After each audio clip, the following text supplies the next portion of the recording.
Baba, Sai Baba.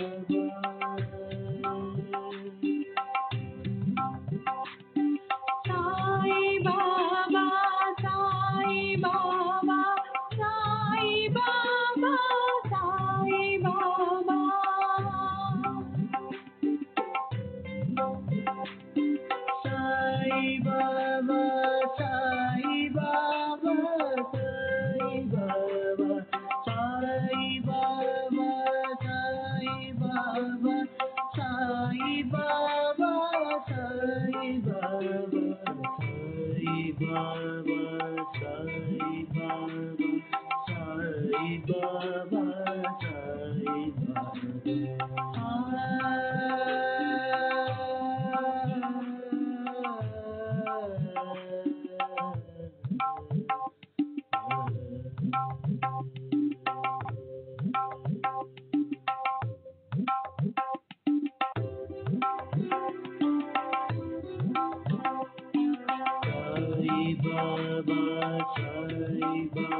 Sai Baba, Sai Baba.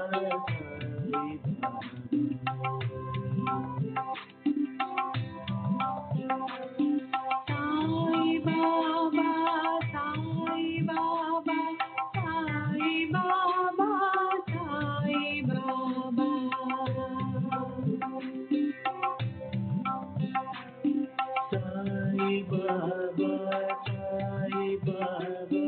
Sai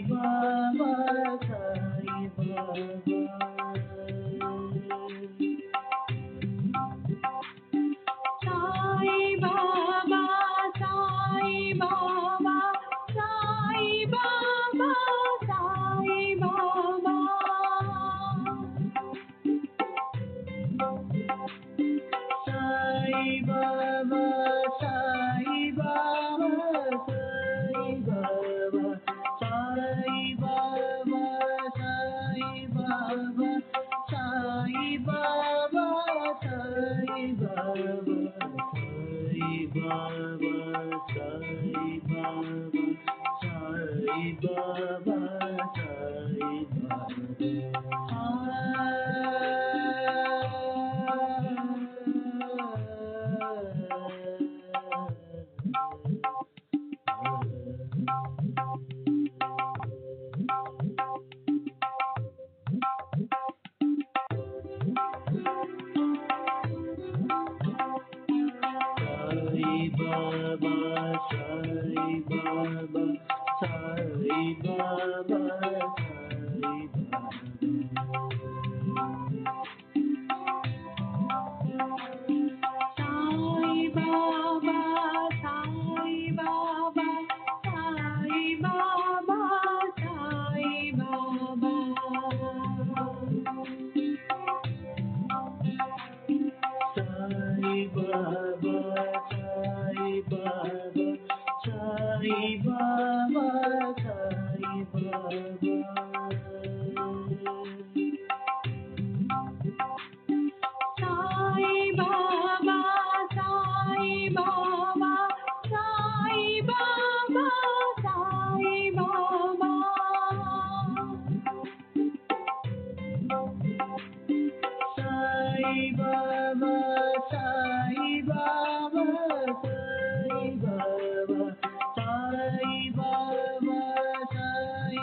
Sai Baba, Sai Baba, Sai Baba, Sai Baba, Sai Baba, Sai Baba, Sai Baba, Sai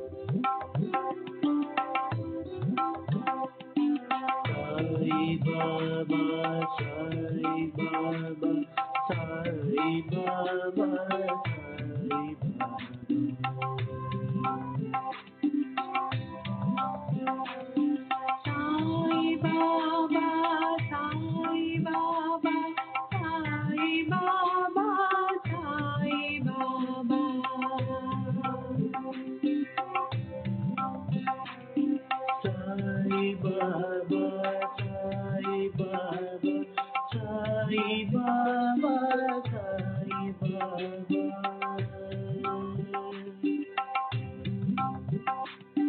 Sai Baba, Sai Baba, Sai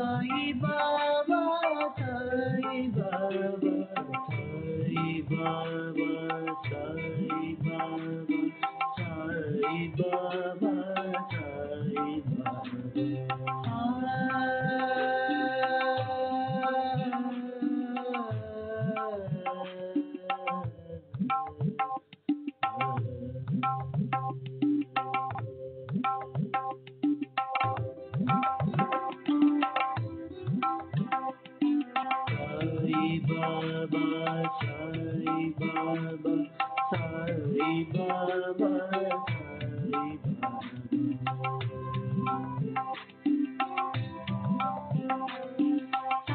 Sai Baba, Sai Baba, Sai Baba, Sai Baba, Sai Baba, Sai Baba, Sai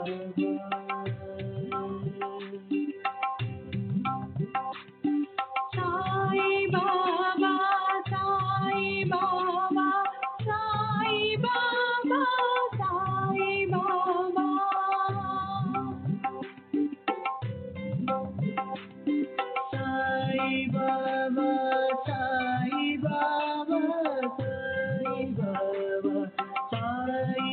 Sai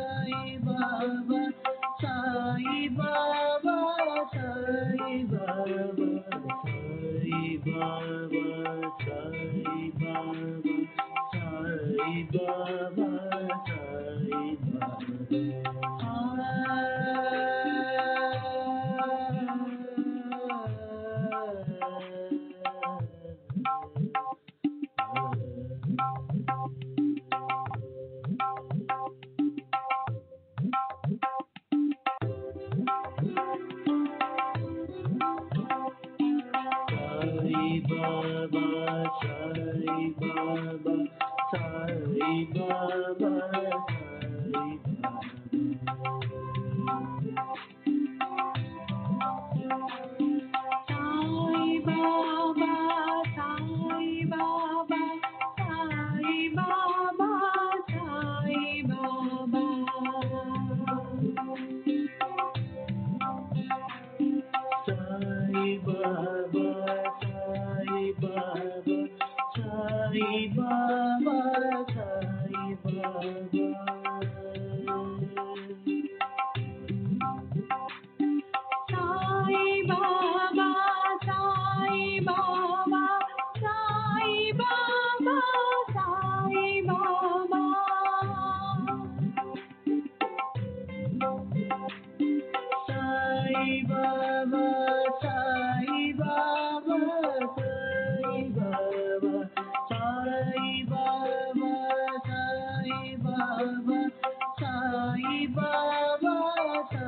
Shri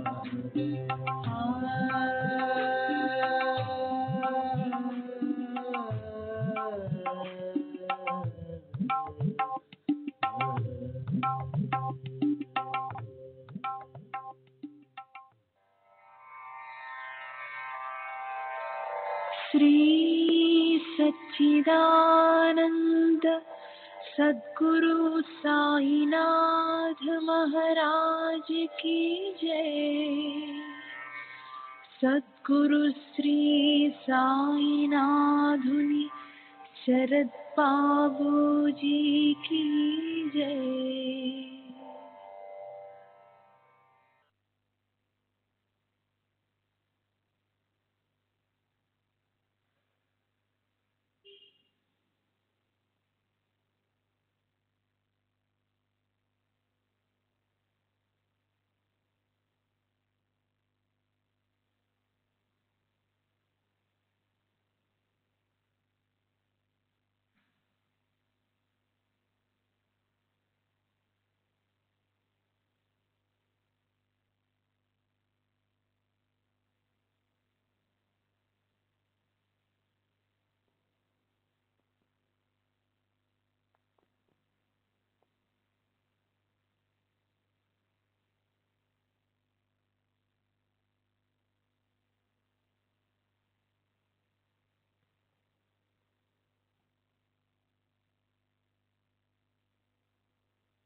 Shri सच्चिदानंद सद्गुरु साईनाथ महाराज की जय। सद्गुरु श्री साईनाथुनि शरद बाबूजी की जय।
श्री सच्चिदानंद सद्गुरु साईनाथ महाराज की जय। सद्गुरु श्री साईनाथ शरद बाबू जी की जय। శ్రీ సాయి భక్త అనుభవ సంహిత జీజీ నార్కే నిన్నటి తరువాయి. నేను 1905లో ఎంఏ పట్టా పుచ్చుకున్నాను. కలకత్తాలో 1907 నుండి 1909 వరకు జియోలాజికల్ సర్వేలో శిక్షణ పొందాను. 1909లో కేంద్ర ప్రభుత్వం నన్ను ఉన్నత విద్యకై మాంచెస్టర్ నగరానికి పంపింది. అక్కడ గనులు, భూగర్భ శాస్త్రంలో ఎంఎస్సీ పట్టాపుచ్చుకున్నాను. 1912 ఆగస్టులో స్వదేశానికి తిరిగొచ్చాను. నా భార్య, తల్లి, మామగారు తరచూ షిరిడీలో గడిపేవారు. ఒకసారి షిరిడీ వచ్చి సాయిబాబాను దర్శించమని నాకు జవాబు రాశారు. బాబా నన్ను రమ్మని చెప్తే వస్తానని వారికి జవాబు రాశాను. మా మామగారు బాబాను సంప్రదించి వారు నన్ను రమ్మన్నట్లుగా తిరిగి జవాబు రాశారు. దాంతో 1913 ఏప్రిల్లో షిరిడీ వెళ్ళాను. బాబా మా బంధువుల పట్ల ఎంతో ఆదరణ చూపేవారు. మా అమ్మను చూసి అప్పుడప్పుడు ఉల్లాసంగా చిందులేసేవారు. నేను మొదటిసారి మాధవరావు దేశపాండేతో కలిసి బాబాను దర్శించడానికి వెళ్ళాను. అప్పుడు మాధవరావు నన్ను వారికి పరిచయం చేశాడు. బాబా వెంటనే, ఇతనిని నాకు పరిచయం చేస్తున్నావా? 30 తరాల నుండి ఇతను నాకు తెలుసు అన్నారు. నా భూతకాలమంతా బాబాకు తెలియడం ఎంతటి అద్భుతమైన విషయమో. బాబాలో మొదట నన్ను ఆకర్షించింది వారి కళ్ళు. వారి చూపు నా అణువణువులోనికి చొచ్చుకొని పోయేది. చావడిలో ఆసీనులైనప్పటి వారి రూపం నా హృదయంలో చెరగని ముద్ర వేసింది. నాకు క్రమంగా ఆంతరంగికమైన అనుభవాలు కలగసాగాయి. ముందు అక్కడ వాతావరణానికి అలవాటు పడి వారికి సేవ చేయడం, హారతులకు హాజరవడం మొదలుపెట్టాను. వచ్చిన క్రొత్తల్లో నేను ఒకసారి ఆరతికి వెళ్ళినప్పుడు బాబా కోపావేశాలతో ఊగిపోతున్నారు. ఏ కారణం లేకుండా అందరిపై తిట్ల వర్షం కురిపిస్తున్నారు, కేకలేస్తున్నారు. ఇది చూసి బహుశా బాబా పిచ్చివాడేమోననే సందేహం క్షణకాలం నా మదిలో మెదిలింది. ఎప్పటి వల్ల ఆరతి పూర్తయింది. ఆ రోజు మధ్యాహ్నం తిరిగి బాబా దగ్గరికి వెళ్ళి వారి పాదసేవ చేస్తున్నాను. అప్పుడు బాబా చిన్నగా నా తలపై తట్టి, నేను పిచ్చివాడిని కాదు అన్నారు. నా ఆశ్చర్యానికి అంతులేదు. వారు సర్వాంతర్యామి. వారి నుండి దాచేందుకు ఏదీ సాధ్యపడదని నాకు అర్థమైంది. అప్పటి నుండి వారి అంతర్యామిత్వం అనుభవం అయ్యే ఎన్నో సంఘటనలు నాకు జరిగాయి. బాబా మాట్లాడినప్పుడు నా హృదయపీఠంపై ఆసీనులై నా మనసులోని ఆలోచనలు, కోరికలు తెలుసుకుని చెప్తున్నట్లుండేది. వారు నాలో ఉన్న దైవము. వారిని భగవంతుడు అనడంలో నాకు ఎలాంటి సందేహం లేదు. ఒక్కొక్కసారి నేను వారిని పరీక్షించేవాడిని. ప్రతి పరీక్షలోనూ వారు సర్వజ్ఞులని, సర్వవ్యాపకులని, సంకల్ప మాత్రాన అన్నిటినీ మార్చగల సమర్థులన్న విశ్వాసం కలిగేది. భూత భవిష్యత్ వర్తమానాలలో వారికి తెలియని విషయమంటూ ఏదీ లేదని రుజువు చేసే ఎన్నో వందల అనుభవాలలో నుండి కొన్నిటిని దిగువ తెలియపరుస్తున్నాను. 1913లో బాబా నాతో, మీ మామ ఇక్కడ ఒక పెద్ద రాతి కట్టడం నిర్మిస్తారు, దానికి నీవు పర్యవేక్షణగా ఉంటావు అన్నారు. బాబా చెప్పినట్టుగా మా మామగారు 1915-16లో వాడ నిర్మించడం ప్రారంభించారు. తదనంతరం 1918-19లో ఏర్పాటు చేసిన సమాధి మందిర ట్రస్టులో నేను సభ్యునిగా ఉన్నాను. మా అమ్మ నా ఉద్యోగం గురించి ఆందోళన పడుతుండేది. ఎక్కడ నాకు స్థిరమైన ఉద్యోగం దొరకలేదు. కొంతకాలం ఒక చోట పనిచేయడం, మరికొంతకాలం నిరుద్యోగంగా ఉండడం జరుగుతుండేది. నేను ఇంగ్లండ్లో భూగర్భ శాస్త్రవేత్తగా, మైనింగ్ ఇంజనీర్గా శిక్షణ పొందాను. నా అర్హతకు సరిపడే ఉద్యోగ ప్రకటనల కోసం పత్రికల్లో వెతుకుతుండేవాడిని. స్వల్పకాల వ్యవధి ఉండే ఉద్యోగాలు మాత్రమే దొరుకుతుండేవి. నేను మొదటిసారి షిరిడీలో 3-4 రోజులు మాత్రమే ఉన్నాను. తర్వాత బాలాఘాట్, బర్మాలకు వెళ్ళాను. అక్కడ బర్మా ఆయిల్ కంపెనీలో నా ఉద్యోగం 3 నెలల్లో ముగియడంతో తిరిగి నాగ్పూర్ చేరాను. అక్కడి నుండి వచ్చి 4-5 నెలలు నా భార్యతో కలిసి షిరిడీలో ఉన్నాను. మరల నాగ్పూర్ వెళ్ళిపోయాను. బాబా నన్ను షిరిడీకి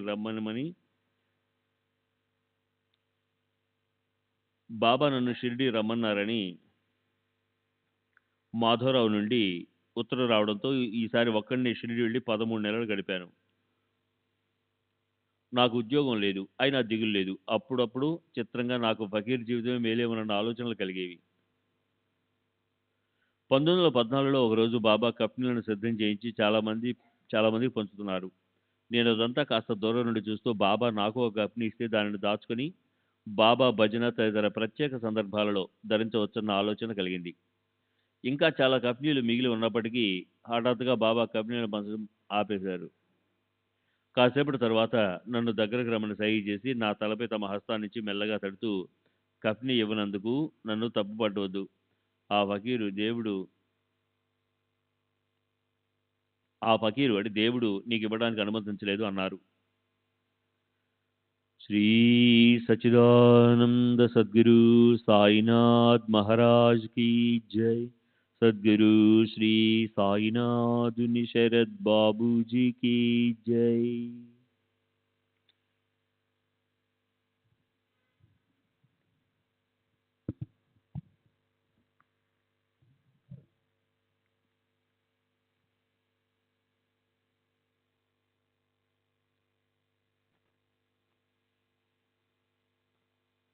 నేనెక్కడా స్థిరపడకపోవటంతో నా ఉద్యోగం గురించి మా బంధువులు బాబాని అడిగేవారు.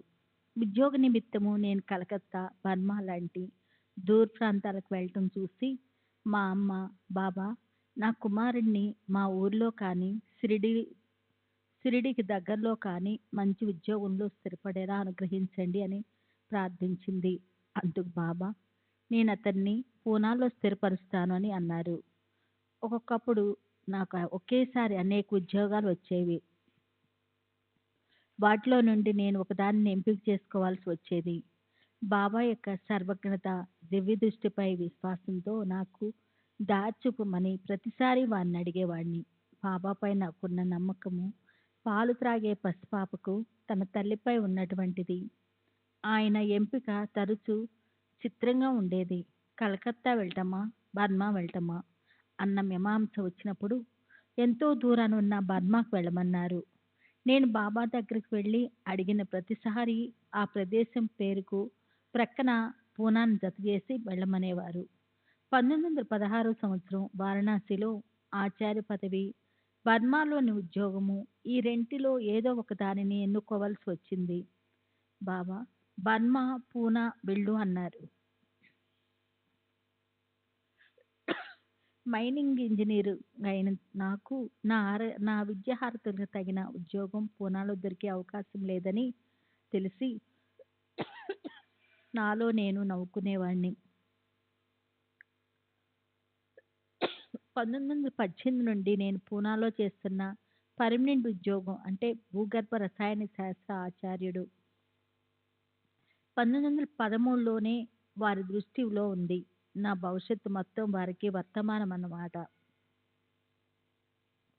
చాలా రోజుల తర్వాత 1916లో షిరిడి వచ్చాను. వచ్చిన వెంటనే బాబాకు ఎవరెవరు ఏ ఏ సేవలు చేస్తున్నారనే విషయం విచారించాను. వామన్ రావు పటేలు బిఏ ఎల్ఎల్బి గ్రామంలో బాబా తరపున భిక్షకు వెళ్ళే సేవ చేసుకుంటున్నట్లు తెలిసి కాస్త అసూయపడ్డాను.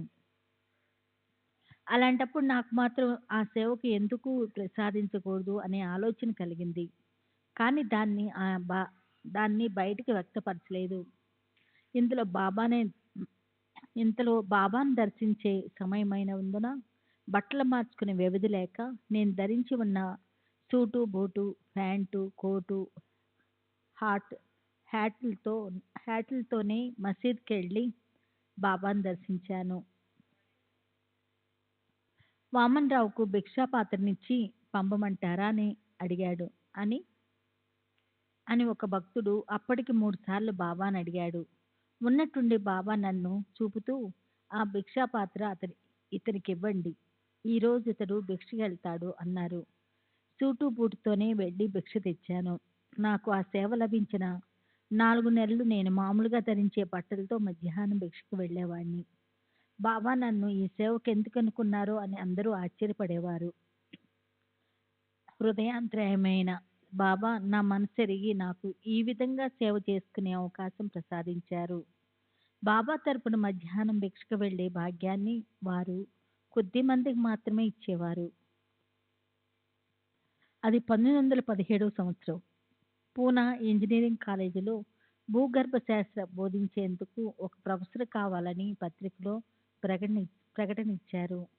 అది చూసిన వెంటనే ఆ ఉద్యోగానికి దరఖాస్తు చేయమంటారానని బాబాని అడిగాను. వారు చేయమన్నారు. ఆ ఉద్యోగానికి సంబంధించిన వారిని కలుసుకోవటానికి పూనా వెళ్ళాను.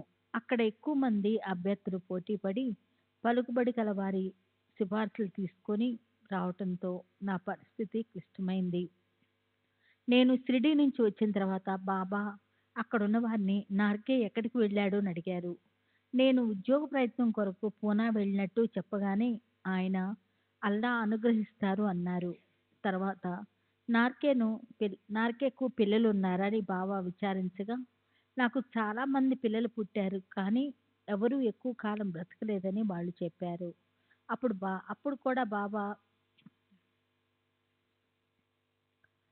అల్లా అనుగ్రహిస్తారు అని ఆశీర్వదించారు. 1916లో నాకు ఉద్యోగం వచ్చింది. 1919లో నా ఉద్యోగం పర్మనెంట్ అయింది. ఆ తర్వాత నాకు కలిగిన బిడ్డలందరూ క్షేమంగా ఉన్నారు. నాకు 4 కుమారులున్నారు. ఇవన్నీ బాబా కృపాశీస్సుల నుంచే మాత్రమే సాధ్యమయ్యాయి. శ్రీ సాయిబాబాను గురించిన ఎన్నో విషయాలు వారిని బాహ్యంగా మాత్రమే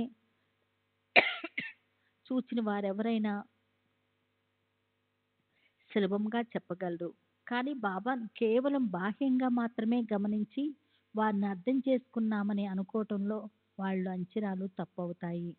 బాబా తమ చెంతకు రక్షణ, సహాయం కోసం వచ్చిన వారి సామర్థ్యానికి అనుగుణంగా వ్యవహరించేవారు. బాబా వద్ద ఎక్కువ మంది ప్రాపంచిక ప్రయోజనాలు ఆశించే వచ్చేవారు. అటువంటి వారికి బాబా తమ నిజతత్వాన్ని వ్యక్తపరిచేవారు కాదు. కానీ లోతుగా ఆలోచించి అవగాహన చేసుకోగల సమర్థత గల వారికి తమ గురించి, తమ శక్తి గురించి తెలియజేసేవారు. నేను మొదటి నుండి బాబాను నిశ్చితంగా పరిశీలించేవాడిని. వారు అది గమనించి తెలివిగల వాడెవరే అంటే హోషియార్ అని మెచ్చుకునేవారు. ఎప్పుడైనా వారు చెప్పే మాటల్లోని అంతరార్థాన్ని నేను గ్రహించలేనప్పుడు ఎంత మొద్దురా అంటే దువ్య అనేవారు. దీన్ని బట్టి సరైన దృక్పథంతో సాగే విచారణకు వారు అడ్డు చెప్పేవారు కాదని మనకు తెలుస్తుంది. వారు చేసే ప్రతి పనిలోనూ, పలికే ప్రతి మాటలోనూ ఏదో ప్రాముఖ్యత ఉండి తీరుతుంది. వాటిలో చాలా వరకు నేను అర్థం చేసుకోగలిగేవాడిని.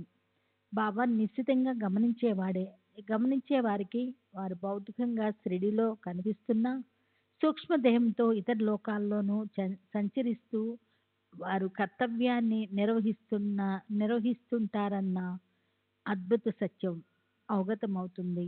వారు మాట్లాడే మాటలకు సామాన్య అర్ధరహితంగా పరిగణించేవారు కానీ సంజ్ఞలు, నీతి కథలు, ఉపమానాలతో కూడిన వారి మాటలు నర్మగర్భితంగా ఉండేవి. కనుక సామాన్యులు వారి మాటల్లోని లోతును సరిగా అర్థం చేసుకోలేక యథాతథంగా తీసుకొని ఎవరికి తోచిన వ్యాఖ్యానాలు వారు చేసుకునేవారు. అంతేకాదు బాబాను ఒక లౌకికంగాను అత్యాశ గలవానిగాను అపార్థం చేసుకునేవారు. ఉదాహరణకు ఒకసారి ఒక వ్యక్తి మసీద్కు వచ్చి బాబాను కొంతసేపు పరిశీలించాడు. బాబాపై అతని అభిప్రాయం ఏమిటో తెలుసుకుని అడిగాను. బాబాపై అతని అభిప్రాయం ఏమిటో తెలపమని అడిగాను. అతని నిరాశతో ఎల్లప్పుడూ డబ్బు గురించే మాట్లాడే సాధువులను నేనెక్కడా చూడలేదు అన్నాడు. బాబా తరచుగా పైసా అనే పదాన్ని పుణ్యము అనే అర్థంతో మాట్లాడతారని అతనికి తెలియదు. బాబా మాటలను జాగ్రత్తగా పరిశీలించి విశ్లేషిస్తే వారి తత్వము, చర్యలు, శక్తి అద్భుతమైనవని, వారు తమ శక్తులను ఆదుకునే పద్ధతి, రక్షించే తీరు విలక్షణమైనవన్న నిర్ధారణకు వస్తారు. జూన్ 4వ తేదీ 1936 చెప్పిన విషయాలు. 1914 ప్రాంతంలో హార్దాకు చెందిన ఒక శ్రీమంతుడైన వృద్ధుడు ఒక ఆమెతో కలిసి షిరిడి వచ్చాడు. అతను క్షయవ్యాధితో బాధపడుతున్నాడు. షిరిడికి చేరిన 1 నెలకు ఆరోగ్యము మెరుగుపడటంతో షిరిడికి తాను నివాసంగా చేసుకున్నాడు. కానీ 2వ నెల చివరిలో అతని పరిస్థితి విషమించి మృత్యువు సమీపించినట్లుగా అనిపించింది. అప్పుడు బాబా దగ్గరికి వెళ్ళి సహాయం కోరేందుకు వారి ఇంట్లో మగదిక్కు ఎవరూ లేనందువల్ల ఆయన ఇంట్లోనే ఆడవాళ్ళు, వాళ్ళ స్నేహితులు బాబాను అడిగి ఊది తెచ్చిపెట్టమని నన్ను అభ్యర్థించారు. నేను బాబా దగ్గరికి వెళ్ళి విషయం చెప్పి ఊది అడిగాను. బాబా, ఆ వృద్ధుడు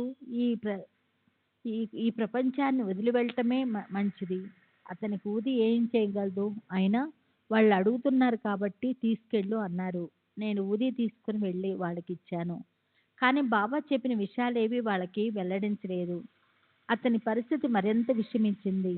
అప్పుడు శ్యామ బాబాను దర్శించి ఆ వృద్ధునికి అంతిమ గడియలు సమీపించాయని చెప్పాడు. బాబా అతను ఎలా చనిపోగలడు? రేపు ఉదయానికల్లా ప్రాణం పోసుకుంటాడు అని అన్నట్లున్నారు. ఆ మాటలను బట్టి అతను చనిపోడని అంతా అనుకున్నారు. కానీ వృద్ధుడు ఆ రాత్రి మరణించాడు. అయినా వాళ్ళు శవం చుట్టూ దీపాలు వెలిగించి మరుసటి రోజు మధ్యాహ్నం వరకు వేచి చూశారు. అతడిలో చలనం కలపడలేదు. కానీ ఆశ వదులుకొని అంత్యక్రియలు జరిపించారు. వృద్ధుని బంధువులు బాబా తమను నిరాశపరిచారని భావించి షిరిడి నుండి వెళ్ళిపోయారు. 3 సంవత్సరాల పాటు వాళ్ళు షిరిడికి రాలేదు. తర్వాత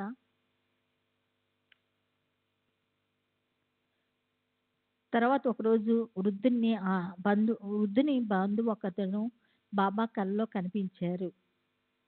ఒకరోజు వృద్ధుని బంధువు ఒకతనికి బాబా కలలో కనిపించారు. బాబా శరీరంపై చనిపోయిన వృద్ధుని తల ఉంది.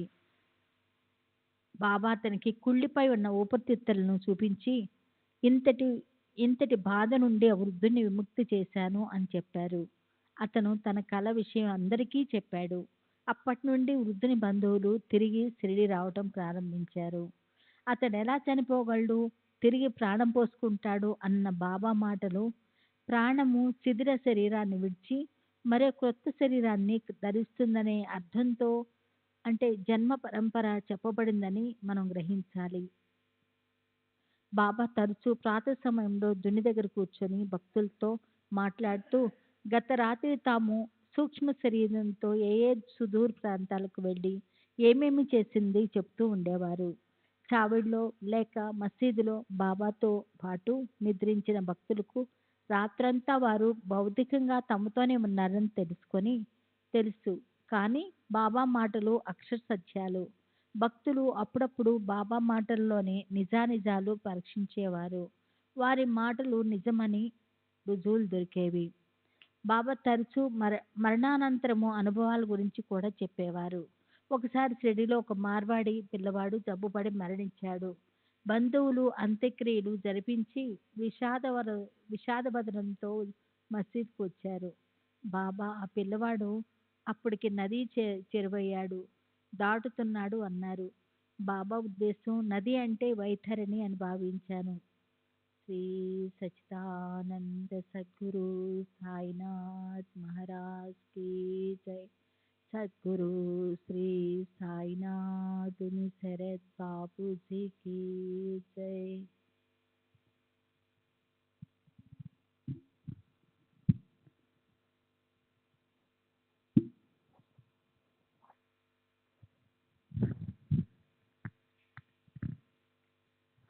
శ్రీ సచ్చిదానంద సద్గురు సాయినాథ్ మహారాజ్ కీ జై.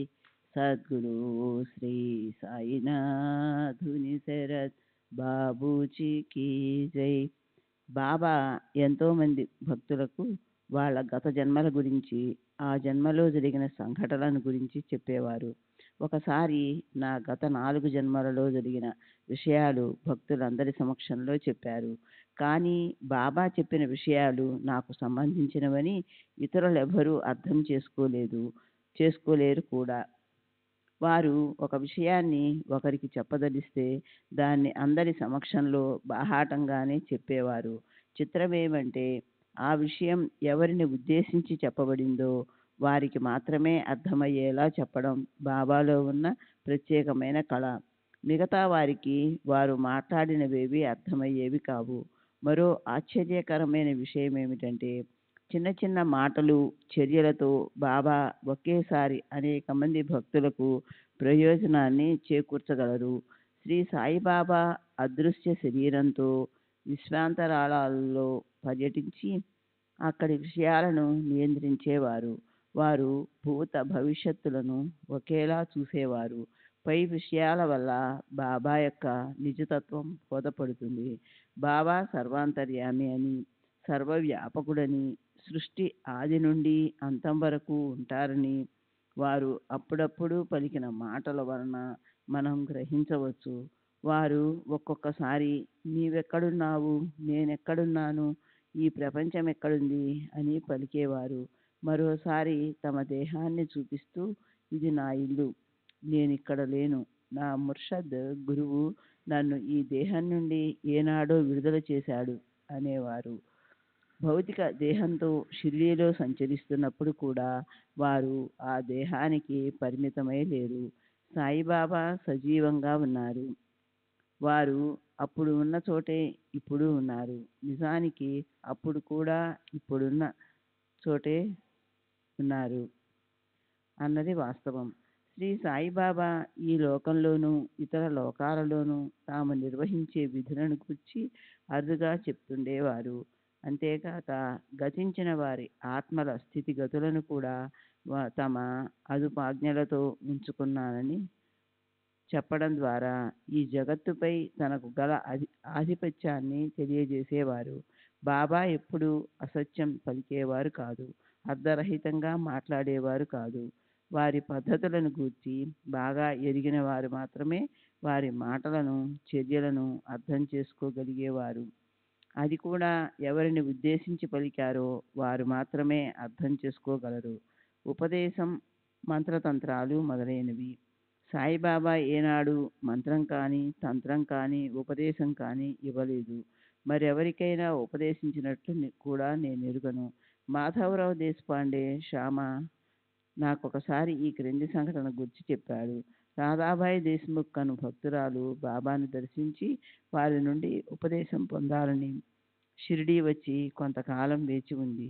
బాబా ఏమీ ఉపదేశించకపోవడంతో ఆమె ఆహారం తీసుకోవడం మానివేసి ఉపదేశం ఇచ్చేంత వరకు నిరాహారిగా ఉండాలని సత్యాగ్రహం ప్రారంభించింది. అలా 4 రోజులు గడిచాయి. ఆమె పరిస్థితికి శ్యామ జాలిపడి బాబా దగ్గరికి వెళ్ళి ఆమెకేదైనా దేవుని పేరు మంత్రంగా చెప్పమని, దానిని ఆమె మంత్రోపదేశంగా భావించి జపం చేసుకుంటూ గడుపుతుందని చెప్పాడు. బాబా ఆమెను తన దగ్గరకు పిలిపించుకొని, అమ్మా, నా గురువు నాకు ఏ మంత్రమూ ఉపదేశించలేదు. అలాంటప్పుడు నేను నీకేమి ఉపదేశించగలను? నా గురువు ఎంత శక్తిమంతుడంటే వారి ముందు నిలబడడానికి కూడా వణికిపోయేవాడిని. నా గురువు అందించిన సహాయం అదృశ్యంగా, నిగూఢంగా ఉండేది. అది వాచా బోధించినది కాదు. మేము చెవిలో ఏది ఉపదేశించము. మీ కావాలా ఇణారా గురు నన్హే. ఉపదేశం ఇవ్వడం మా పద్ధతి కాదు, మా సాంప్రదాయమే వేరు. అంచా ఘరాణే నిరాళా అహేత్ అని పలికారు. శ్రీ సాయిబాబా ఎన్నడూ ఉపన్యాసాలు, ప్రవచనాలు చేయలేదు. ఎప్పుడైనా సందర్భానుసారం అలతి పదాలతో, చిన్న చిన్న వాక్యాలతోనే అద్భుతమైన ఆధ్యాత్మిక సత్యాలను వెల్లడించేవారు. పరిశీలనా దృష్టితో చూసే భక్తులు బాబా పలికిన కొద్ది మాటలను వారికి తోచిన విధంగా సిద్ధాంతించుకునేవారు. అందువల్ల బాబా సిద్ధాంతం, పద్ధతి ఇది అని ఏ భక్తుడు మొండిగా వాదించడానికి వీలుండేది కాదు. జీవిత లక్ష్యం, పురుషార్థం.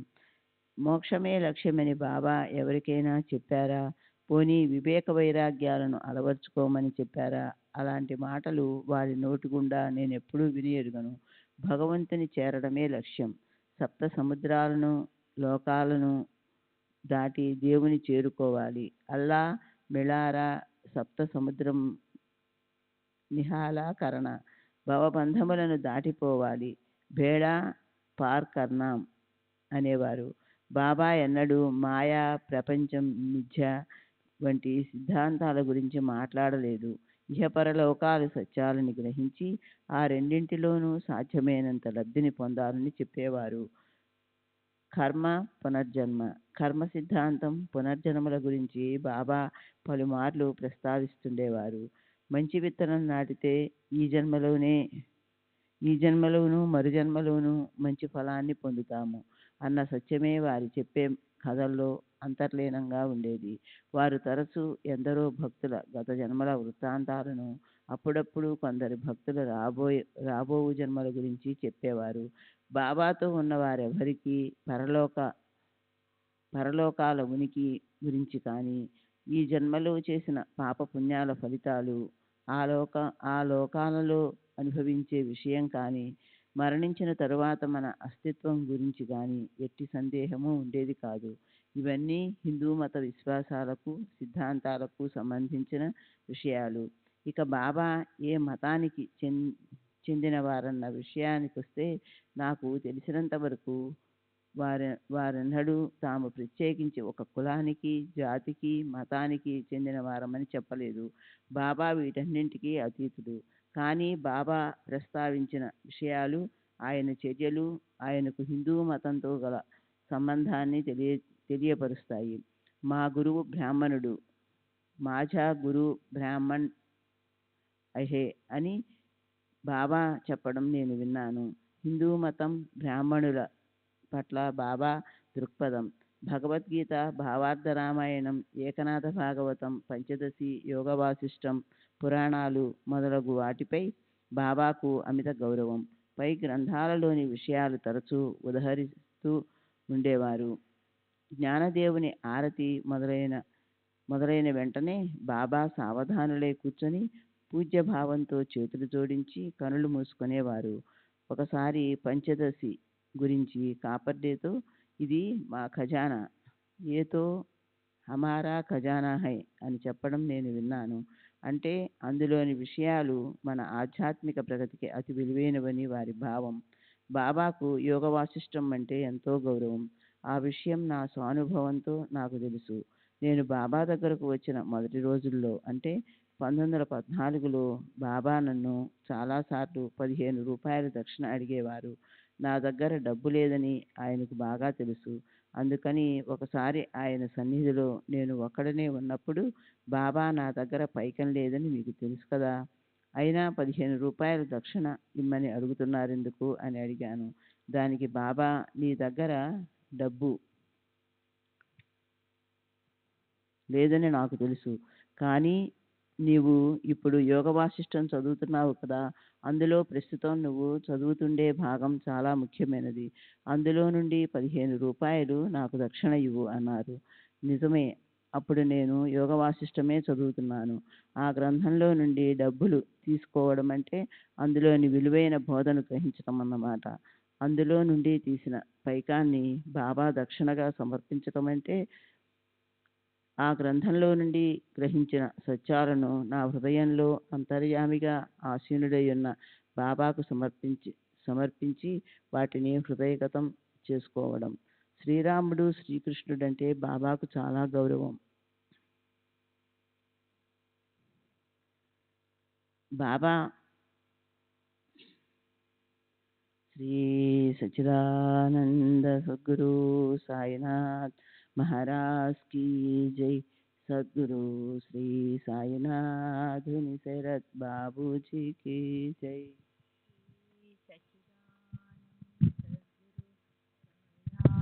महाराज की जय। सद्गुरु श्री साईनाथ निसरत బాబూజీ की जय। బాబా మరియు మహారాష్ట్రలోని మహాత్ములు జ్ఞానేశ్వర్, తుకారాం వంటి మహాత్ముల ఎడల బాబాకు ఎంతో గౌరవం ఉండేది. బాబా దృష్టిలో మనిషి జీవితానికి ఉన్న లక్ష్యాలేమిటి, ఆ లక్ష్యాలను సాధించేందుకు కావలసిన సద్గుణాలు ఏమిటి, బాబా ఎటువంటి సాధనలను ఇష్టపడేవారు, వాటిని గురించి వివరిస్తాను. 4 సాధనా మార్గాలు. 1. యోగ మార్గము. కుండలిని శక్తిని మేల్కొలుపుట, ఆసన, ప్రాణాయామ, ధ్యానముల ద్వారా అతీతమైన శక్తులు పొందడాన్ని సాయిబాబా లక్ష్యపెట్టేవారు కాదు. పై సాధనలు చేయమని ఎవ్వరిని ఆదేశించినట్లు నేను ఎరగను. పైగా ప్రాణాయామం ద్వారా సాధన చేసేవారు కూడా చివరకు ఆధ్యాత్మిక పురోగతి కోసం నా దగ్గరకు వచ్చి తీరవలసిందే అని బాబా చెప్పడం నేను స్వయంగా విన్నాను. 2. కర్మ మార్గము. సమాజంలో ఉంటూనే కర్మ మార్గాన్ని అనుసరిస్తూ దేనినైనా సాధించవచ్చునని తమ ఆచరణ ద్వారా సాయిబాబా నిరూపించారు. వారు స్వయంగా గోధుమలు విసిరేవారు. సన్యసించి సమాజానికి దూరంగా వెళ్ళడాన్ని, భిక్ష చేసి జీవించడాన్ని బాబా ఆమోదించేవారు కాదు. తమ కొద్దిపాటి ఆహారం కొరకు బాబా పరిమితంగా భిక్ష చేసేవారు. అలాగే వారు దక్షిణ అడగడం వెనుక అనేక కారణాలు ఉన్నా ప్రధానమైనది మాత్రం రుణానుబంధ విముక్తే. గృహస్థాశ్రమంలోనే ఉంటూ ఆధ్యాత్మిక ప్రగతి సాధించవచ్చునని, సన్యసించిన అవసరం లేదని వారు చెప్పేవారు. నన్ను వామనరావును భిక్షకు పంపించి మాకు వినయ విధేయతలతో గురువును సేవించుకునే భాగ్యం కలుగచేసేందుకే. బాబా వాచా చెప్పకపోయినా విచక్షణ లేని యాచన మంచిది కాదని, దీని వలన ఆర్జించిన పుణ్యమంతా తరిగిపోతుందని వారు భావించేవారని నా అభిప్రాయం. ఒకసారి ఓ భక్తుడు బాబాను మీరెందుకు దక్షిణ అడుగుతున్నారు అని అడిగాడు. దానికి బాబా, నేనందరినీ దక్షిణ అడుగుతున్నానా? ఆ ఫకీరు అనగా దేవుడు ఎవరిని అడగమని సూచిస్తారో వారినే అడుగుతాను అని బదులిచ్చారు. అంతేగాక బాబా నిర్ణీత మొత్తం మాత్రమే అడిగేవారు. వారడిగిన పైకం కన్నా ఎక్కువ ఇస్తే దానిని స్వీకరించేవారు కాదు. బాబా దక్షిణ అడిగితే ఇచ్చేందుకు ఎవరూ నిరాకరించరు. కొన్ని సందర్భాలలో వారు దక్షిణ అడిగితే అది ఆ భక్తుణ్ణి అక్కడ నుండి వెళ్ళిపోమని గాని, లేక ఎవరినైనా వెళ్ళి కలవమని గాని సూచించేది. 3. జ్ఞాన మార్గము. ఉపనిషత్తులు, బ్రహ్మసూత్రములు మొదలైన గ్రంథముల అధ్యయనం ద్వారా ఆత్మవిచారణ చేయడమే జ్ఞాన మార్గమైతే అది బాబా పద్ధతి కాదు. బాబా తమ అభీష్టాన్ని ఎప్పుడూ వ్యక్తపరచలేదు. అయితే తమ భక్తులు తమంతటి వారుగా అవ్వాలని బాబా ఆకాంక్ష అని బాబా ఆచరణ ద్వారా భక్తులు గ్రహించాలి. వారి జ్ఞానము, అనుభవము నిత్య సత్యములు. ఈ లోకానికే కాక ఇతర లోకాలన్నింటికీ వ్యాపించి ఉన్న వారి ఎరుక భూత భవిష్యత్ వర్ధమానాలను కూడా విస్తరించి ఉంటుంది. వారు అనేక ఆకర్షణల మధ్య నివసిస్తూనే వాటన్నింటికీ అతీతులై ఉండేవారు. బాబా ఆచరించి చూపిన నిష్కామ కర్మ వైరాగ్యాలే ఎవరినైనా భగవంతుని వైపుకి నడిపిస్తాయి. 4. భక్తి మార్గము. ఇతర మహాత్ముల వలె సాయిబాబా కూడా భక్తి మార్గమునే బోధించారు. భక్తి మార్గములో దేవుని అనన్యంగా ప్రేమించుట, సేవించుట, ఆజ్ఞపాలన మొదలైనవి ప్రధాన అంశములు. గురు భక్తి ద్వారా దైవభక్తిని పెంపొందించుకోవాలని బాబా ఆచరించి ప్రబోధించిన మార్గం విశిష్టమైనది. గురువునే దైవంగా భావించి గురువులోనే భగవంతుని చూస్తూ గురువు ద్వారానే దైవాన్ని చేరుకుంటూ గురువే దైవమని గుర్తించడం భక్తి మార్గం. బాబా యొక్క గురువు. బాబా యొక్క గురు వృత్తాంతం ఎవరికీ తెలియదు. నా గురువు బ్రాహ్మణుడు, మాజా గురు బ్రాహ్మణ్ ఆహేం అని బాబా చెప్పడం నేను విన్నాను. నిజమైన బ్రాహ్మణులపై బాబాకు గౌరవభావం ఉండేది. బ్రాహ్మణులు వారి సత్కర్మల వలన ఎక్కువ పైసలు సంపాదిస్తారని బాబా చెప్పేవారు. పైసా అంటే పుణ్యమని వారి భావం. శిష్యులకు, భక్తులకు తేడా ఉంది. గురువు తమ శిష్యునితో సన్నిహిత సంబంధం కలిగి ఉండి అతని బాధ్యతలన్నీ భరిస్తాడు. కానీ భక్తునితో గురువుకు అలాంటి బంధం ఉండదు. అతను చేసే పాపకర్మలను భరించవలసిన అవసరం ఉండదు. శిష్యుడు తన గురువును సేవించుకుంటూ వారి ఆజ్ఞలను శిరసావహించి తూచా తప్పకుండా పాటించాలి. బాబాకు శిష్యులు ఎవరూ లేరు. శిష్యుల ప్రసక్తి తెచ్చినప్పుడు బాబా, ఎవరు నా శిష్యుడని చెప్పడానికి సాహసించగలడు? నేను నా గురువును సేవించినట్లు ఎవరైనా నన్ను తృప్తికరంగా సేవించగలరా? నా గురువును సమీపించడానికే నేను వణికిపోయేవాడిని అనేవారు. బాబాకు అనేక మంది భక్తులున్నారు. బాబా తమ భక్తులను ప్రేమగా చూసేవారు, ప్రోత్సహించేవారు, రక్షించేవారు. తమ ఆచరణ ద్వారా, కొన్ని సంజ్ఞల ద్వారా వారికి సూచనలు, ఆదేశాలు ఇచ్చేవారు. వాచా బోధించటం వారి సాంప్రదాయం కాదు. ఒక్కొక్కసారి కొందరిని నీతి కథల ద్వారా, మరి కొందరిని ఆదేశాల ద్వారా ఉద్ధరించినప్పటికీ బాబా సంప్రదాయమే భక్తులపై అధిక ప్రభావం చూపేది. బాబా సంప్రదాయం ప్రకారం గురువుకు శరణాగతి చెందేందుకు వారి పాదాలను ఆశ్రయించిన భక్తుడు తప్పనిసరిగా స్వచ్ఛంగా సత్ప్రవర్తనతో ఉండాలి. జపధ్యానాలతో పని లేదు. జపం, ధ్యానం వంటి మనోసంబంధ సాధనలు చేస్తున్నప్పుడు నేను చేస్తున్నాను అన్న స్ఫురణే అవరోధం. కాబట్టి వివిధ రకాలుగా వ్యక్తమయ్యే అహాన్ని మన మనస్సు నుండి పూర్తిగా తుడిచివేయాలి. అలా సర్వస్వ శరణాగతి పొందిన శిష్యుడు మాత్రమే గురువును చేరుకుంటాడు. గురు సన్నిధిలో అతను చేయవలసినది ఏదీ ఉండదు. గురువు ఎప్పుడూ ఏదీ బోధించరు. తమ శక్తిని ప్రసరింపచేస్తారు. సంపూర్ణ శరణాగతి చెందిన ఆత్మ తనలో ప్రసరింపజేయబడిన ఆ శక్తిని పూర్తిగా గ్రహించినప్పుడు అహం నశిస్తుంది. కానీ మన బుద్ధి స్వశక్తిపై ఆధారపడటం, తన అభిప్రాయాన్ని దృఢంగా సమర్థించుకోవడం మొదలైన వివిధ రూపాలైన అహం పై శక్తిని అడ్డుకుంటుంది. పరిశీలనా దృష్టితో బాబాను దర్శించిన వారందరూ ఈ గొప్ప సత్యాన్ని గమనించి ఉంటారు. అందుకే కొందరు భక్తులతో బాబా, నీవు నా వద్ద ఊరకే కూర్చో, చేయవలసినదంతా నేనే చేస్తాను అని చెప్పేవారు. అయితే బాబా అనుగ్రహం పొందడానికి ముందుగా కావలసినది వారిపై పూర్తి విశ్వాసము. ఒక్కసారే బాబాను దర్శించి వారి సమక్షంలో కొద్ది సమయం మాత్రమే గడిపిన భక్తులకు కూడా వారు ఆ నమ్మకాన్ని కలుగజేస్తారు. బాబా ఒక్కొక్క భక్తునికి ఒక్కొక్క రీతిలో అనుభవాలు, నిదర్శనాలు ప్రసాదిస్తారు. తద్వారా వారి అంతర్యామిత్వము, సర్వవ్యాపకత, త్రికాలజ్ఞత చూసిన భక్తులకు అప్పటికప్పుడు వారిపై విశ్వాసం ఏర్పడుతుంది. అయితే భక్తులు కేవలం విశ్వాసం మీద మాత్రమే ఆధారపడవలసిన పని లేదు. తాము ఆధ్యాత్మికంగా, ప్రాపంచికంగా పొందిన లబ్ధి మరియు సర్వ అవస్థలయందు బాబా కృపాదృష్టిలో సంరక్షణలో ఉన్నామన్న ఎరుక భక్తులను ముందుకు నడిపిస్తాయి. సమస్త జగత్తును తమ ఆధీనములో ఉంచుకుని ఇహపరలోకాలలో మన విధానాన్ని నిర్ణయించే మహాశక్తి శ్రీ సాయిబాబా. కాబట్టి గురువు యొక్క కృపకు పాత్రుడయ్యేందుకు భక్తునికి ముందుగా కావలసినది సత్ప్రవర్తన, పవిత్రత, నిరాడంబరత, సద్బుద్ధి.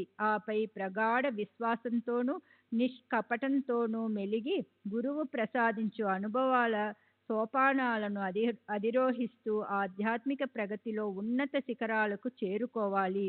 నేను ఒక్క అడుగు ముందుకు వేయగలిగితే చాలు అనే దృక్పథమే సరి అయినది. అంతేహాని మన జీవిత గమ్యం కొరకు తత్వశాస్త్రం, వేదాంత విచారము మొదలైన జటిలమైన సిద్ధాంతాలను పరిశోధించవలసిన అవసరం లేదు. వాటిని పరిష్కరించుకోవడానికి కావలసిన సమర్థత మనకు లేదు.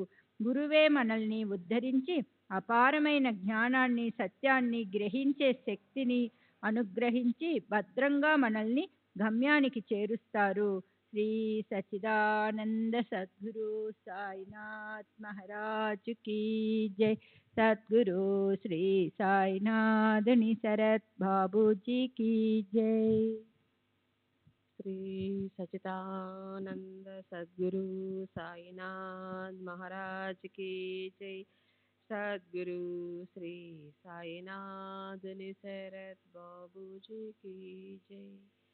పైన చెప్పిన విషయాలన్నీ బాబా ఏకధాటిగా చెప్పలేదు. బాబా ఆచరణ, వారు భక్తులతో వ్యవహరించిన పద్ధతులు, అప్పుడప్పుడు వారి నోటి నుండి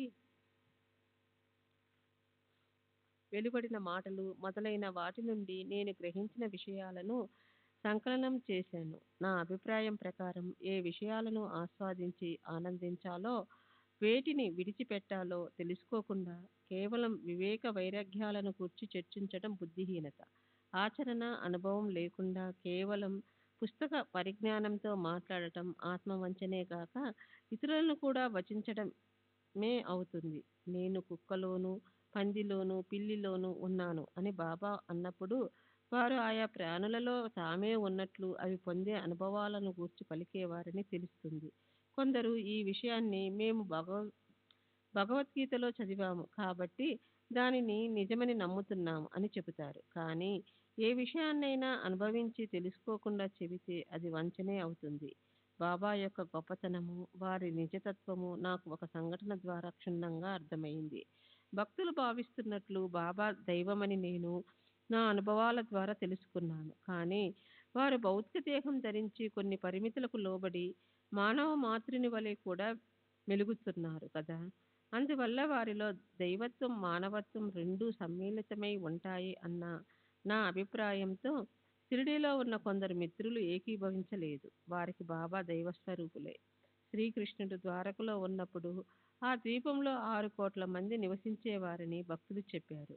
నేను దానిని ఖండించి అది వాస్తవం కాదని, ఇప్పటి విశాల భారతదేశంలోని జనాభా 33 కోట్లు మాత్రమే అయినా జనం ఒకరి మీద ఒకరు నడుస్తున్నట్లు ఉంటుంది. అలాంటప్పుడు ఆ ద్వీపంలో అంతమంది ఉండటానికి అవకాశమే లేదని చెప్పాను. నా వాదన భక్తులకు నచ్చలేదు. ఈ విషయం బాబా చెబితే నమ్ముతావా అని వాళ్ళు నన్ను అడిగారు. నమ్ముతానని చెప్పాను. అందరం కలిసి బాబా దగ్గరికి వెళ్ళాము. మాధవరావు మరికొందరు భక్తులు బాబాను ఈ విషయం అడిగారు. భక్తులు బాబా పురాణాలు నిజమేనా? బాబా నిజమే. భక్తుడు శ్రీరాముడు శ్రీకృష్ణుని గురించి మీ అభిప్రాయం ఏమిటి? బాబా వారు గొప్ప మహాత్ములు, భగవంతుని అవతారాలు. భక్తులు నార్కే వీటిని నమ్మడం లేదు, మీరు దేవుడి కాదని కూడా అంటున్నాడు. బాబా అతను చెప్పింది నిజమే. నేను మీ తండ్రిని, మీరలా మాట్లాడకూడదు. మీరు మీ సకల శ్రేయస్సును నా నుండి పొందాల్సి ఉంది. ఈ విధంగా బాబా తమ పరిమితులను అంగీకరించారు. భక్తుల అనుభవంలో బాబా సాక్షాత్ భగవంతుడే, అందులో ఏమాత్రం సందేహం లేదు. అది భక్తుల అనుభవం అయితే బాబా ఏనాడు తాను భగవత్స్వరూపుడనని చెప్పుకోలేదు. బాబా బాబా తమ దైవత్వాన్ని స్వార్థ ప్రయోజనాలకు ఉపయోగించలేదు. సాంఘిక నైతిక ధర్మాలను అతిక్రమించలేదు. వారెప్పుడూ గౌరవప్రదమైన వస్త్రాధరణ ప్రవర్తన కలిగి ఉండేవారు. వారు స్త్రీలతో ముక్తసరిగా ఉండేవారు. బాబా యొక్క మనోవైఖరి. బాబా ఆనంద పారవస్యంలో ఉన్నప్పుడు నేనే భగవంతుణ్ణి, మై అల్లాహు అని పలికేవారు. ఇందులో సందేహమే లేదు. నేను స్వయంగా విన్నాను కూడా. అయితే అలా ఎప్పుడో ఒకసారి జరిగేది కానీ తరచుగా కాదు. భగవంతుడు ఫకీరు ప్రసాదించిన శక్తుల ద్వారా తమకు అప్పగించిన పనులు నిర్వర్తిస్తూ బాబా ఒక భక్తుని వలె మెలిగేవారు.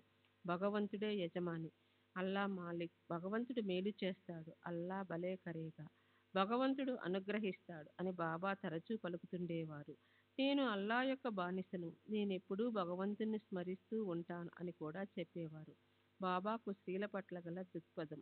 బాబా అస్ఖలిత బ్రహ్మచారి. ఈ విషయం వారి నేత్రాలలోని దివ్య తేజస్సు చూస్తే అర్థమవుతుంది. వారు స్త్రీలను దూరంగా ఉంచేవారు. కొద్ది మంది మహిళలను మాత్రమే తమ పాదసేవ చేసుకునేందుకు అనుమతించేవారు. అది పగటి పూటే. బాబా వస్త్రాధరణ శరీరాన్ని ప్రదర్శించని రీతిలో గౌరవప్రదంగా ఉండేది. బాబా యొక్క విశిష్ట స్వభావము. బాబా ఎల్లప్పుడూ నిష్పక్షపాతంగా వ్యవహరించేవారు. వారు రాజును పేదను సమదృష్టితో చూసేవారు. ఎందరో ధనవంతులు, పరపతి గల ఉద్యోగులు, అధికారులు వారిని దర్శించడానికి వచ్చేవారు. కానీ బాబా వారికి ఎలాంటి ప్రత్యేకత చూపేవారు కాదు. బాబా తమ దగ్గరికి వచ్చే భక్తుల అంతరంగాలను, నిజతత్వాన్ని చూసేవారే కానీ వారి బాహ్యాన్ని చూసేవారు కాదు. ఒకసారి బాబా ఒక పేదవానిని శాసిస్తూ అతని వద్ద చాలా పైసలున్నాయి అని చెప్పడం గమనించాను. అంటే అతనెంతో పుణ్యాత్ముడని వారి భావం. కఠిన న్యాయం. బాబా వంటి మహనీయుల గొప్పతనాన్ని వారి చుట్టూ ఉన్న వ్యక్తుల గుణగణాలను బట్టి నిర్ధారించటం సరికాదు. ఉదాహరణకు బాబా వద్దకు దుండంగులు, అత్యాసపరులు, వేశ్యలు, రకరకాల పాపాలు చేసిన వారు ప్రాపంచిక ప్రయోజనాలను ఆశించి వస్తూ ఉంటారు. వాళ్ళు బాబా సన్నిధిని ఉపయోగపెట్టుకుని ఉన్నతి సాధించలేక వెళ్ళిపోయి నరకకూపంలో పడి బాధపడుతుంటారు. వాళ్ళ కర్మకు వాళ్ళను విడిచిపెట్టేవారు. బాబా న్యాయము కఠినమైనది. గర్భంలో అడ్డం తిరిగితే బిడ్డనైనా సరే కోసి బయటికి తీయవలసిందే అని అంటారు బాబా. భయంకర అంటువ్యాధుల బారిన పడిన వాళ్లతో, ఆ రోగాలకు కారణమైన శక్తులతో కూడా బాబా ఎంతో ధైర్యంగా మెలిగేవారు.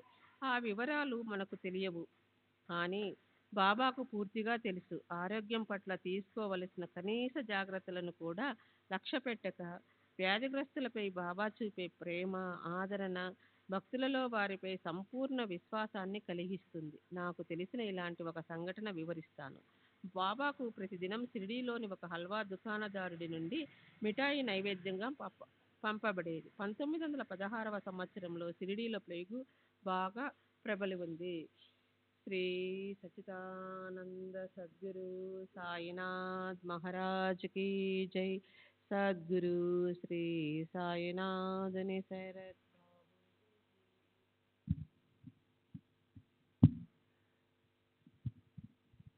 శ్రీ సచ్చిదానంద సద్గురు సాయినాథ్ మహారాజ్ కీ జై.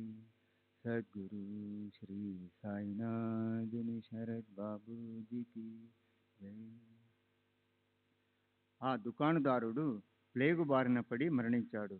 ఆ సమయంలో బాబా నన్ను ఆ దుకాణానికి వెళ్ళి మిఠాయి తీసుకుని రమ్మని అడిగారు. విలపిస్తున్న ఆ దుకాణదారుని భార్య దగ్గరికి వెళ్ళి బాబా ఆదేశాన్ని తెలియజేశాను. తన భర్త శవాన్ని చూపుతూ, తీసుకోదలిస్తే అల్మారా నుండి మిఠాయి తీసుకువచ్చని ఆమె చెప్పింది. దానివలన నేను మిగిలిన వారు ప్లేగు బారిన పడతానేమోనని భయంతో పోతూనే మిఠాయి తీసుకొచ్చాను. దానిని నైవేద్యంగా పెట్టి అందరికీ పంచాము. బాబా నాతో, నువ్వు షిరిడిలో ఉంటే మరణిస్తావని, షిరిడి విడిచి వెళ్తే సురక్షితంగా ఉంటావని అనుకుంటున్నావా? కానీ అలా జరగదు. మరణించవలసిన వారే మరణిస్తారు, రక్షింపబడవలసిన వారు రక్షింపబడతారు అన్నారు. షిరిడిలో కలరా వ్యాధి వ్యాపించినప్పుడు కూడా బాబా నాకు ఇలాగే ధైర్యం చెప్పారు. కుష్ఠరోగులు బాబా పాదాలు మర్దన చేసేవారు.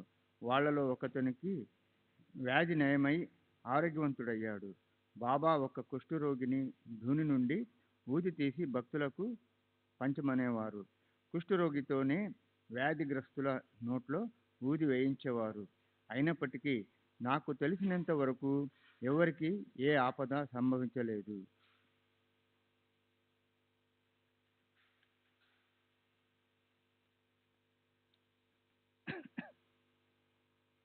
SB Dhumal, October 16, 1936, Nasik, October 28, 1936, Shirdi. Rao Bahadur SB Dhumal, BA LLB pleader, వయస్సు 63 సంవత్సరాలు, బ్రాహ్మణుడు, నాసిక్. బాబాతో మీ అనుభవాలు ఏమిటి అని మీరు అడిగిన ప్రశ్నకు నేను ఏమి సమాధానం చెప్పగలను? ఒకటా రెండా? ప్రతిరోజు ప్రతి క్షణము బాబా నాకు అనుభవాలను ప్రసాదిస్తూనే ఉన్నారు. నా జీవితంలో బాబా ప్రమేయం లేని సంఘటన అంటూ ఏది లేదు. అది ఎంతటి చిన్న విషయమైనా నేను చేసే ప్రతి పని, వేసే ప్రతి అడుగు బాబాచే నిర్దేశించబడిందే. అలాంటప్పుడు దేనిని నా అనుభవంగా చెప్పగలను? బయట ప్రపంచం నా మాటలు నమ్మకపోవచ్చు. నేను ఆ విషయం పట్టించుకోను. వాస్తవానికి ఎవరైనా తమ అనుభవం వెల్లడి చేయకపోవడానికి ఎదుటివారు ఆ అనుభవాన్ని నమ్మకపోవడం ఒక కారణం కావచ్చు. ప్రతి భక్తుడు తనకు కలిగిన అనుభవం తనకు మాత్రమే సంబంధించింది అని, తన ఐహిక ఆధ్యాత్మిక ప్రయోజనాల కోసమే ప్రసాదింపబడిందని అనుకుంటాడు. అంతేగాని అజ్ఞానులు, కువిమర్శకులు, అకారణంగా అసహించుకునే వారితో నిండి ఉండే సామాన్య ప్రజానికి కానీ వెల్లడి చేయడానికి కాదని అనుకుంటాడు.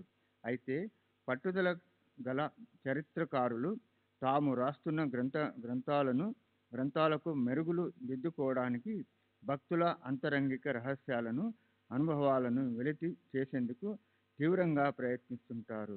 కానీ గౌప్యంగా ఉంచుకున్న తన అనుభవం వ్యక్త చేసేటప్పుడు ఆ అనుభవం యొక్క జీవము, సారము నాశనమైపోతుందని భక్తుడు భావిస్తాడు. శరీర ధర్మ శాస్త్రజ్ఞుడు ప్రాణమున్న జీవిని అణువును పరీక్షించదలిచి తనకు కావలసిన భాగాలను కోసి మైక్రోస్కోప్లో పెట్టి పరీక్షిస్తాడు. ఆ ప్రక్రియలోనే జీవి యొక్క ప్రాణం పోతుంది. చివరకు అతను పరీక్షించేది నిర్జీవ పదార్థాన్ని. బాబాను గురించి తెలుసుకోవాలంటే స్వయంగా బాబా ఇచ్చే అనుభవాలను పొంది తెలుసుకోవడమే ఉత్తమమైన మార్గం. బాబా ఎక్కడికి వెళ్ళలేదు. వారు ఇప్పటికీ జీవించి ఉన్నారు. మహాసమాధి ముందు కన్నా ఇప్పుడు తమ కర్తవ్యాన్ని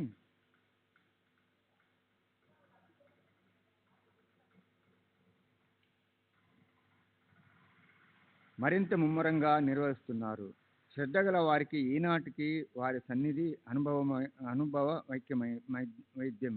కానీ అలా శ్రద్ధను పెంపొందించుకోకుండా ఇతరుల అనుభవాలను తెలుసుకోవాలని ప్రయత్నించినప్పుడు ఒక వ్యక్తి నుండి మరొక వ్యక్తికి అనుభవాలు చేరే క్రమంలో వాటిని భావ ప్రకటన అస్పష్టమవుతుంది. శక్తి తరిగిపోయి బలహీనమవుతుంది. స్వభాషలో వ్యక్తం చేసిన అనుభవాలకు ప్రాముఖ్యత, శక్తి ఉంటాయి. నేను చెప్పిన అనుభవాలను మీరు ఆంగ్లంలోనికి అనువదించి పాఠకులకు అందిస్తారు. ఇలా భాషాంతరీకరణము చేసే ప్రక్రియలో మూల భావానికి లేదా అనుభవానికి జరిగే నష్టము తీవ్రంగానే ఉంటుంది. ఏదేమైనా మీరు బాబాను గురించి కొన్ని వాస్తవాలు అడుగుతున్నారు కాబట్టి నేను యథార్థమని దృఢంగా చెప్పగలిగిన నా అనుభవాలను కొన్నింటిని వివరిస్తాను.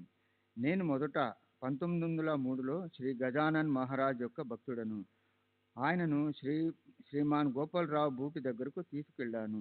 సుమారు 1907లో నేను ప్రథమంగా బాబాను దర్శించాను. ఆ ప్రథమ దర్శనంలోనే వారి అసాధారణమైన వ్యక్తిత్వము నన్ను అమితంగా ఆకర్షించింది. బూటిని బాబా వద్దకు తీసుకెళ్ళాను. అలా తీసుకెళ్లడం బాబా ప్రేరణగానే భావిస్తున్నాను. అతను కూడా బాబా భక్తుడయ్యాడు. అతను నిర్మించిన భవంతిలోనే బాబా భౌతిక దేహం సమాధి చేయబడింది. అది ఈనాడు సమాధి మందిరంగా రూపొంది ఎందరో భక్తులు బాబాను పూజించుకోవడానికి అవకాశం ఏర్పడింది. అతను బాబాకు చేసిన సేవలలో అది చిరస్మరణీయమైనది. శ్రీ సచ్చిదానంద సద్గురు సాయినాథ్ మహారాజ్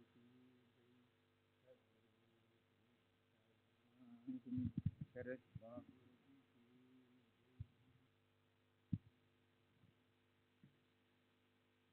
బాబాతో నా అనుభవాలు ఇవి అని చెప్పడానికి సాధ్యం కాదు. ఎందుకంటే నా జీవితంలోని ప్రతి చర్య, ప్రతి సంఘటన బాబాచే మలచబడింది. బాబా తత్వాన్ని నాలాంటి భక్తులకు వారు చేసిన ఇంకా చేస్తున్న సహాయాన్ని తెలియజేసే బాబా చర్యలను, ప్రబోధాన్ని మీతో పంచుకుంటాను. ఒకసారి బాబా నాతో, నిన్ను అడుగడుగునా కాపాడుతున్నాను, లేకుంటే నీకేమయ్యేదో ఆ భగవంతునికి ఎరుక అన్నారు. అది అతిశయోక్తి కాదు. మరోసారి మేమిద్దరమే ఉన్నప్పుడు బాపు, నాకు రాత్రంతా నిద్ర పట్టలేదు. బాబా నన్ను బాపు అని పిలుస్తారు. నేనెందుకు బాబా రాత్రంతా నీ గురించి ఆలోచిస్తూ ఉన్నాను. వారి మాటలు విన్నంతనే నాలో ఆశ్చర్యము, ఆనందము, కృతజ్ఞత, ప్రేమ, అభిమానము ముప్పిరిగొని ఆనంద బాష్పాలుగా పెళ్ళుబికాయి. వారికి నాపై ఎంత ప్రేమన్నదో, నా కోసం ఎంత శ్రమ తీసుకున్నారో నేను ఎప్పుడూ బాబా గురించి ఆలోచిస్తున్నట్లే వారు కూడా నా గురించి ఆలోచించేవారు. కానీ నా ఆలోచన ప్రేమతో నిండి ఉన్నప్పటికీ అది శక్తి లేనిది, వారికి నిజమైన సేవ చేసుకోలేనిది. బాబా నాపై చూపే ప్రేమలో అతీతమైన శక్తి ఉండి అడుగడుగునా నన్ను కాపాడుతూ ఉండేది.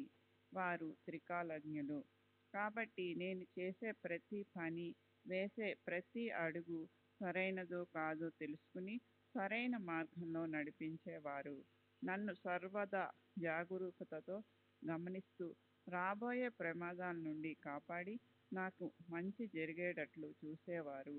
ఈ విషయాన్ని రుజువు చేసేందుకు ఎన్నో నిదర్శనాలున్నాయి.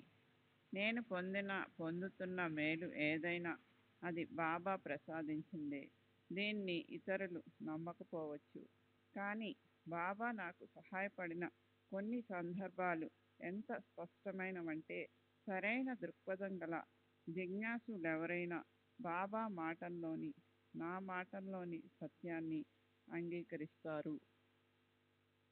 బాబాకు నేను తరచూ జాబులు రాస్తుండేవాడిని. మాధవరావు దేశపాండే వాటిని బాబాకు చదివి వినిపించి వారు చెప్పిన విధంగా నాకు సమాధానాలను రాస్తుండేవారు. బాబా సశరీరిగా ఉన్నప్పుడు కూడా కొన్ని సందర్భాల్లో నా సమస్యల పరిష్కారానికై బాబాను ప్రార్థించి పటం ముందు చీటీలు వేసేవాడిని. ఆ చీటీలో వచ్చిన దాన్ని బాబా ఆదేశంగా భావించి పాటించేవాడిని. బాబా మహాసమాధి అనంతరం కూడా ఇదే పద్ధతిని కొనసాగిస్తున్నాను. ఇది సమాజానికి శాస్త్ర విరుద్ధంగా, అవివేకంగా అనిపించినప్పటికీ దానినే తూచా తప్పకుండా పాటిస్తున్నాను. ఈ పద్ధతి ద్వారా బాబా నాకు ఇచ్చిన ఆదేశాలు ఎప్పుడూ శ్రేయోదాయకంగానే ఉండేవి. ఆరోగ్యపరమైన విషయాలు. నాసిక్ మెయిన్ రోడ్లోనున్న శ్రీ సచ్చిదానంద సద్గురు సాయినాథ్ మహారాజ్ కీ జై. సద్గురు శ్రీ సాయినాథ్ శరత్ బాబు కీ జై.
श्री सच्चिदानंद सद्गुरु साईनाथ महाराज की जय।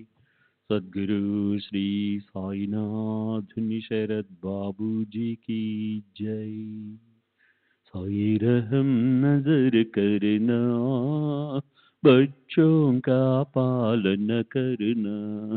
साई रहम नजर करना, बच्चों का पालन करना। जाना तुमने जगत पसारा, सब ही झूठ जमाना। जाना तुमने जगत पसारा, सब ही झूठ जमाना। साई रहम नजर करना, बच्चों का पालन करना। साई रहम नजर करना, बच्चों का पालन करना। मैं अंधा हूँ बंदा आपका, मुझसे पथ दिखलाना। मैं अंधा हूँ बंदा आपका, मुझसे पथ दिखलाना। साई रहम नजर करना, बच्चों का पालन करना। साई रहम नजर करना, बच्चों का पालन करना। दास गणों कहे अब क्या बोलूं, थक गई मेरी रसना।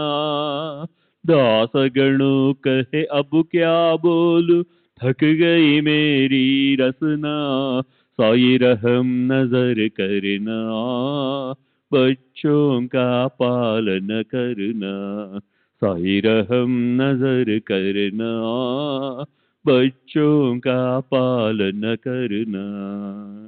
रहमो नजर करो अब मोरे साई, तुम बिना नहीं मुझे माँ बाप भाई। रहमो नजर करो मैं अंधा हूँ बंदा तुम्हारा। मैं अंधा हूँ बंदा तुम्हारा। मैं ना जानू, मैं ना जानू, मैं ना जानू अल्लाह इलाही। रहमो नजर करो, रहमो नजर करो अब मोरे साई। तुम बिना नहीं मुझे माँ बाप भाई। रहमो नजर करो काली जमाना मैंने गमाया। काली जमाना मैंने गमाया। साथी आखिर का, साथी आखिर का, साथी आखिर का तुम बिना कोई। रहमो नजर करो, रहमो नजर करो अब मोरे साई। तुम बिना नहीं मुझे माँ बाप भाई। रहमो नजर करो अपने मस्जिद का झाड़ू गणो है। अपने मस्जिद का झाड़ू गणो है। मालिक हमारे, मालिक हमारे, मालिक हमारे तुम बाबा साई। रहमो नजर करो, रहमो नजर करो अब मोरे साई। तुम बिना नहीं मुझे माँ बाप भाई। रहमो नजर करो। श्री सच्चिदानंद सद्गुरु साईनाथ महाराज की जय। सद्गुरु श्री साईनाथ शरद बाबू जी की जय।